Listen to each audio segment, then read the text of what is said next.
রাতের বেলা এইভাবে অন্যের বাড়িতে ঢোকার পেছনে সূর্যের প্রধান উদ্দেশ্য হলো ভূত বলে যে কিছু হয় না সেটা প্রমাণ করা, আর দ্বিতীয়টা নিজেকে সাহসী দেখানো। তবে আমারটা ঠিক উদ্দেশ্য নয়, ওটা কৌতূহল। আমি দেখতে চাই, অনুভব করতে চাই, আছে কি নেই সেটা যাচাই করতে চাই। তাই সূর্যের সাথে আমিও শানুদের পাশের ওই ভুতুরে বাড়িতে অভিযানে চলেছি।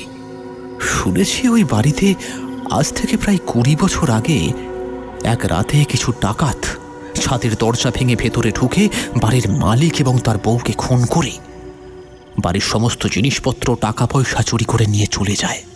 তখন থেকেই বাড়িটা ফাঁকা পড়ে আছে। অনেকেই বলে রাতের বেলা নাকি বাড়িটা থেকে মানুষের চিৎকারের আওয়াজ আসে আর আলোর ঝলক দেখা যায়। তবে আমাদের বাড়িটা রাস্তার ঠিক উল্টো দিকে হলে